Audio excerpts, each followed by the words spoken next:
Hi ಎಲ್ಲ ವಿದ್ಯಾರ್ಥಿಗಳಿಗೂ Educare Karnataka ಚಾನಲ್ಗೆ ಸ್ವಾಗತ.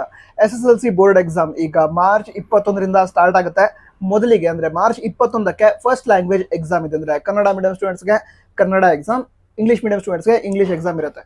ಜನರಲ್ ಆಗಿ ಹೇಳೋದಾದ್ರೆ ಫಸ್ಟ್ ಲ್ಯಾಂಗ್ವೇಜ್ ಎಕ್ಸಾಮ್ ಮಾರ್ಚ್ 21ಕ್ಕೆ ನಡೆಯುತ್ತೆ. ನಂತರ ಹೆಚ್ಚಿನದಾಗಿ ಈ ಮೊದಲನೇ ಎಕ್ಸಾಮ್ ಲ್ಯಾಂಗ್ವೇಜ್ ಅನ್ನ ಇಟ್ಟಿರ್ತಾರೆ. ಯಾಕಂತ ಹೇಳಿದ್ರೆ ಈಗ ಬೋರ್ಡ್ ಎಕ್ಸಾಮ್ನ ಮೊದಲನೇ ಪರೀಕ್ಷೆ.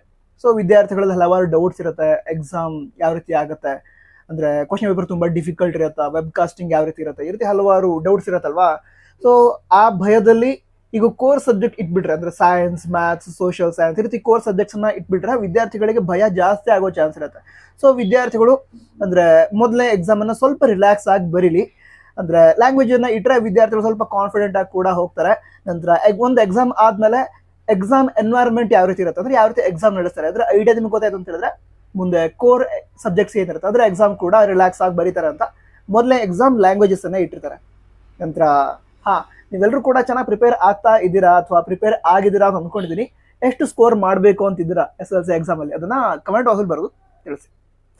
ನಂತರ ಈಗ ವೆಬ್ ಕಾಸ್ಟಿಂಗ್ ಇರುತ್ತೆ. SSLC ಎಕ್ಸಾಮ್ ಅಲ್ಲಿ ವೆಬ್ ಕಾಸ್ಟಿಂಗ್ ಇರುತ್ತೆ. ಹಿಂದಿನ ವರ್ಷದಿಂದ ಈ ವೆಬ್ ಕಾಸ್ಟಿಂಗ್ ವ್ಯವಸ್ಥೆಯನ್ನ ಅಳವಡಿಸಿದ್ದಾರೆ. ವೆಬ್ ಕಾಸ್ಟಿಂಗ್ ಅಂತ ಹೇಳಿದ್ರೆ ಎಲ್ಲ ಎಕ್ಸಾಮ್ ಹಾಲ್ ಅಲ್ಲಿ ಕ್ಯಾಮ್ರಾಸ್ ಇರುತ್ತೆ, ಓಕೆನಾ. ಆ ಕ್ಯಾಮ್ರಾಗಳನ್ನ ಅಬ್ಸರ್ವ್ ಮಾಡ್ತಿರ್ತಾರೆ ಅಥವಾ ಮಾನಿಟರ್ ಮಾಡ್ತಿರ್ತಾರೆ. ಅದು ವಿದ್ಯಾರ್ಥಿಗಳು ಯಾವ ರೀತಿ ಎಕ್ಸಾಮ್ ಬರೀತಾ ಇದಾರೆ, ಕರೆಕ್ಟ್ ಆಗಿ ಬರೀತಾ ಇದಾರಾ, ಏನಾದ್ರು ಅವ್ಯವಹಾರ ನಡೀತಾ ಇದೆಯಾ, ಇದನ್ನೆಲ್ಲ ಚೆಕ್ ಮಾಡೋದಕ್ಕೋಸ್ಕರ ಈ ವೆಬ್ ಕಾಸ್ಟಿಂಗ್ ವ್ಯವಸ್ಥೆಯನ್ನ ಮಾಡಿರ್ತಾರೆ. ವೆಬ್ ಕಾಸ್ಟಿಂಗ್ ಇಂದ ಎಕ್ಸಾಮ್ ಸ್ವಲ್ಪ ಸ್ಟ್ರಿಕ್ಟ್ ಆಗಿ ನಡೆಯುತ್ತೆ, ಬಟ್ ಏನು ತೊಂದರೆ ಇಲ್ಲ. ಅಂದ್ರೆ ನೀವು ಚೆನ್ನಾಗಿ ಪ್ರಿಪೇರ್ ಆಗಿ ಎಕ್ಸಾಮ್ ಬರೋದಕ್ಕೆ ಹೋಗಿದ್ದೀರಾ ಅಂತ ಹೇಳಿದ್ರೆ ಎಕ್ಸಾಮ್ ಚೆನ್ನಾಗಿ ಆಗತ್ತೆ. ನಿಮಗೆ ಯಾರ್ದು ಡಿಸ್ಟರ್ಬೆನ್ಸ್ ಇಲ್ದೇನೆ ಎಕ್ಸಾಮ್ ಬರೋದಕ್ಕಾಗುತ್ತೆ ನೀವು ಚೆನ್ನಾಗಿ ಓದ್ಕೊಂಡು ಹೋದ್ರೆ. ಸೊ ನೀವು ಪ್ರಿಪೇರ್ ಚೆನ್ನಾಗಿದ್ರೆ ಟೆನ್ಷನ್ ಮಾಡ್ಕೊಳ್ಳೋ ಅವಶ್ಯಕತೆ ಇಲ್ಲ. ನಂತರ ಕ್ವಶನ್ ಪೇಪರ್ ಎಷ್ಟು ಡಿಫಿಕಲ್ಟ್ ಇರುತ್ತೆ, ಈಗ ಕನ್ನಡ ಆಗಿರ್ಬೋದು, ಇಂಗ್ಲೀಷ್ ಆಗಿರ್ಬೋದು, ಸೈನ್ಸ್, ಮ್ಯಾಥ್ಸ್, ಸೋಷಿಯಲ್ ಸೈನ್ಸ್ ಯಾವುದಾಗಿರ್ಬೋದು, ಎಷ್ಟು ಡಿಫಿಕಲ್ಟ್ ಇರುತ್ತೆ, ತುಂಬಾ ಡಿಫಿಕಲ್ಟ್ ಇರುತ್ತೆ ಅಂತ ಭಯ ನಿಮ್ಮಲ್ಲಿದ್ರೆ ಅದಕ್ಕೂ ಕೂಡ ಭಯ ಪಡುವಂತಹ ಅವಶ್ಯಕತೆ ಇಲ್ಲ. ಯಾಕಂತಂದ್ರೆ ಡಿಫಿಕಲ್ಟಿ ಲೆವೆಲ್ ಇಂತಿಷ್ಟು ಇರಬೇಕು ಅಂತ ನಿಗದಿಪಡಿಸಿರ್ತಾರೆ.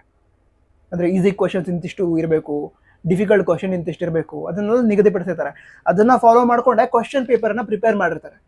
ಸೊ ಅದನ್ನ ನಿಮ್ಗೆ ಹೇಳೋದಾದ್ರೆ ಈ ಸಬ್ಜೆಕ್ಟ್ ಯಾವುದೇ ಆಗಿರಲಿ, ಅದು ಬೇಕಾದ್ರೆ science, maths, social science, languages ಯಾವುದೇ ಆಗಿರಲಿ, ಕ್ವಶನ್ ಪೇಪರಲ್ಲಿ 40% ಈಸಿ ಕ್ವಶನ್ಸ್ ಇರಬೇಕು ಅಂತಿದೆ. ಈಸಿ ಕ್ವಶನ್ಸ್ ಅಂತ ಹೇಳಿದ್ರೆ ಈಗ ನೀವು ಯಾವುದೊಂದು ಕಾನ್ಸೆಪ್ಟ್ ಇದೆ ಅದನ್ನ ಒಮ್ಮೆ ಓದ್ಕೊಂಡಿದ್ದೀರಾ, ಒಮ್ಮೆ ಓದಿದ್ರೆ ಸಾಕು ನಿಮ್ಗೆ ಅದು ಅರ್ಥನೂ ಆಗಿದೆ, ಎಕ್ಸಾಮಲ್ಲಿ ಬರೋದಕ್ಕೂ ಕೂಡ ಆಗುತ್ತೆ. ಅಷ್ಟು ಈಸಿ ಇರುವಂತಹ 40% ಕ್ವಶನ್ಸ್ ಇರುತ್ತೆ, ಓಕೆನಾ. ಅದಂತರ 40% ಎವರೇಜ್ ಕ್ವಶನ್ಸ್ ಇರುತ್ತೆ ಅಥವಾ ಮಾಡ್ರೇಟ್ ಕ್ವಶನ್ಸ್ ಇರುತ್ತೆ. ಅಂದ್ರೆ ನೀವು ಸ್ವಲ್ಪ ಪ್ರಾಕ್ಟೀಸ್ ಮಾಡ್ಕೊಂಡಿದ್ರೆ, ಈಗ ಸೈನ್ಸಲ್ಲಿ ಡಯಾಗ್ರಾಮ್ ಆಗಿರಬಹುದು, ಅದನ್ನ ಪ್ರಾಕ್ಟೀಸ್ ಮಾಡ್ಕೊಂಡಿದ್ರೆ ಅಥವಾ ಅದ್ರ ಬಗ್ಗೆ ಓದಿದ್ರೆ ಒಂದು 2 ರಿಂದ 3 ಬಾರಿ ಓದಿದ್ರ, ಅಷ್ಟು ಓದಿದ್ರೆ ಅಂತ ಹೇಳಿದ್ರೆ ಎಕ್ಸಾಮ್ ಬರೋದಕ್ಕಾಗತ್ತೆ. ಡೈರೆಕ್ಟ್ ಕ್ವಶನ್ ಇರುತ್ತೆ.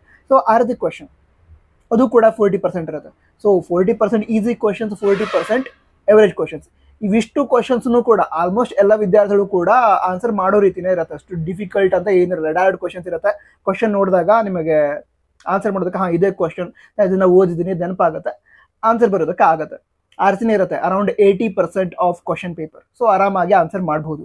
ನಂತರ ಬಾಕಿ ಉಳಿದಿರುವಂಥ 20% ಕ್ವಶನ್ಸ್ ಇರುತ್ತೆ, ಅದು ಡಿಫಿಕಲ್ಟ್ ಇರುತ್ತೆ. ಡಿಫಿಕಲ್ಟ್ ಅಂತ ಹೇಳಿದ್ರೆ ಈಗ ಅಪ್ಲೈಡ್ ಕ್ವಶನ್ಸ್, ಅನ್ವಯಿಕೆ ಪ್ರಶ್ನೆಗಳು ಅಂತ ಹೇಳ್ತಾರಲ್ವಾ, ಆ ರೀತಿ ಇರುತ್ತೆ. ಅದಕ್ಕೂ ಕೂಡ ಆನ್ಸರ್ ಮಾಡೋದಕ್ಕಾಗತ್ತೆ. ಅಂದ್ರೆ ತುಂಬಾ ಡಿಫಿಕಲ್ಟ್ ಇರುತ್ತೆ, ಆ ರೀತಿ ಏನಿರಲ್ಲ. ನೀವು ಓದಿದ್ರ, ವಿಷಯ ಅರ್ಥ ಆಗಿದೆ, ಆ ಟೈಮಲ್ಲಿ ನೀವು ಅದಕ್ಕೂ ಕೂಡ ಆನ್ಸರ್ ಮಾಡ್ಬೋದು. ಬಟ್ ಕ್ವಶನ್ ಡೈರೆಕ್ಟ್ ಆಗಿ ಕೇಳಿರಲ್ಲ, ನೀವೀಗ ಟ್ವಿಸ್ಟ್ ಮಾಡಿ ಕೇಳೋದು ಅಂತ ಹೇಳ್ತಾರಲ್ವಾ, ಆ ರೀತಿ ಕ್ವಶನ್ ಅನ್ನ ಕೇಳಿರ್ತಾರೆ. ಸೊ ಹೇಳೋದಾದ್ರೆ ನೀವು ಚೆನ್ನಾಗಿ ಓದಿದ್ರ, ಈಗ ಪೂರ್ತಿ ಆನ್ಸರ್ ಟೆಕ್ಸ್ಟ್ ಬುಕ್ ಇರುವಂತಹ ಎಲ್ಲ ವಿಷಯ ನಿಮಗೆ ಗೊತ್ತಿದೆ ಅಂತ ಹೇಳಿ ಆದ್ರೆ ನೀವೀಗ 80 ಎಲ್ಲ ಎಕ್ಸಾಮಲ್ಲಿ ಸ್ಕೋರ್ ಮಾಡೋದು ಈಸಿನೇ ಆಗುತ್ತೆ. ಸ್ಕೋರ್ ಮಾಡೋದಕ್ಕೆ ಆಗಲ್ಲ ಅಂತ ಏನಿಲ್ಲ. ನೀವು ಎಷ್ಟು ಓದಿದ್ರೋ ಅದ್ರ ಮೇಲೆ ಡಿಪೆಂಡ್ ಆಗಿರುತ್ತೆ. ನೀವು ಪೂರ್ತಿಯಾಗಿ ಬುಕ್ಕನ್ನೇ ಓದಿದ್ರೆ ಕ್ವಶನ್ ಪೇಪರ್ ಯಾವುದೇ ರೀತಿ ಕೇಳಿದ್ರು ಕೂಡ ಫುಲ್ ಸ್ಕೋರ್ ಮಾಡೋದಕ್ಕಾಗತ್ತೆ ನಿಮ್ಮ ಹತ್ರ, ಓಕೆ. ಸೊ ಟೆನ್ಷನ್ ಮಾಡ್ಕೊಳ್ಳೋ ಅವಶ್ಯಕತೆ ಇಲ್ಲ. ಜಸ್ಟ್ ರಿಲ್ಯಾಕ್ಸ್ ಆಗಿ ಚೆನ್ನಾಗಿ ಓದ್ಕೊಂಡು ಎಕ್ಸಾಮ್ ಬರೋದಕ್ಕೆ ಹೋಗಿ. ಎಲ್ಲ ವಿದ್ಯಾರ್ಥಿಗಳಿಗೂ ಎಕ್ಸಾಮ್ಗೋಸ್ಕರ ಆಲ್ ದಿ ಬೆಸ್ಟ್. ಎಲ್ಲರ ಎಕ್ಸಾಮ್ ಚೆನ್ನಾಗಿ ಆಗತ್ತೆ, ಓಕೆ. All the best. ಜೈ ಹಿಂದ್, ವಂದೇ ಮಾತರಂ.